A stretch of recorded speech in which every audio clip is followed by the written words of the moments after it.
जय जय श्री सीताराम। मन वचन और कर्म से आपकी हो चुकी हूँ। मेरे साथ ही अन्यायपूर्ण व्यवहार क्यों हो रहा है?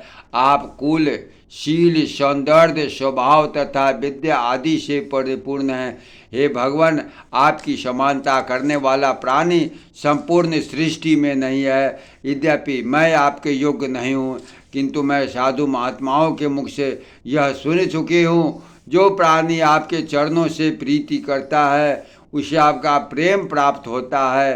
हे दया सिंधु, मेरा भाई ने मेरा विवाह शिशुपाल से करने का निश्चय किया है, जबकि मैं आपको अपना सर्वस्व मानती हूँ। हे स्वामी, आप मेरे विवाह से एक दिन पूर्व उस ब्राह्मण के साथ मेरे नगर को आइए।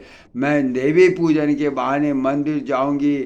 आप वहीं पर रहना, वहीं से मेरा हरण कर मुझे अपने साथ ले जाइए। जय जय श्री सीताराम।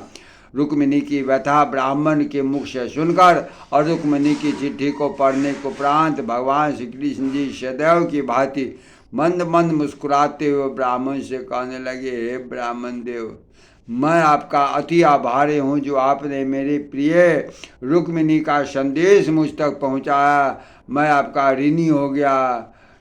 जिस दिन देवर्षि नारद मेरे पास आकर रुक्मिणी के रूप, गुण और माधुर्य की प्रशंसा करते हुए रुक्मिणी के रूप, गुण और माधुर्य की प्रशंसा करी, उसी दिन से मैं उसे प्रेम करने लगा हूँ।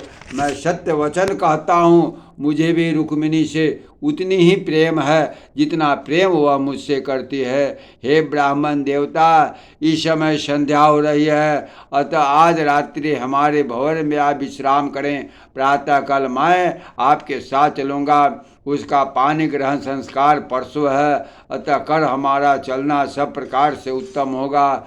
यह कहकर श्री कृष्णचंद्र जी अपने सेवकों को बुलाकर ब्राह्मण देवता को सम्मान पूर्वक एक सुसज्जित कक्ष में विश्राम करने के लिए भेजा, जहाँ मखमली बिछौने लगे हुए थे। भगवान श्री कृष्ण के द्वारा सम्मान किए जाने पर विश्राम करने के लिए भेजा, जहाँ पर मखमली बिछौने बिस्तर लगे हुए थे। भगवान श्री कृष्ण के द्वारा सम्मान किए जाने पर ब्राह्मण अपने मन में विचार करने लगा, जिन्हें सब द्वारकाधीश कहते हैं, उनका स्वभाव कितना निर्मल और स्वच्छ है।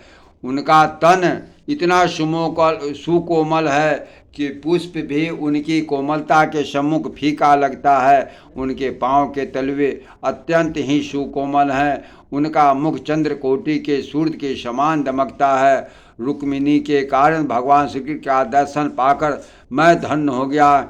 इस तरह विचार करते हुए कब वह सो गया, स्वयं ही ज्ञान न था।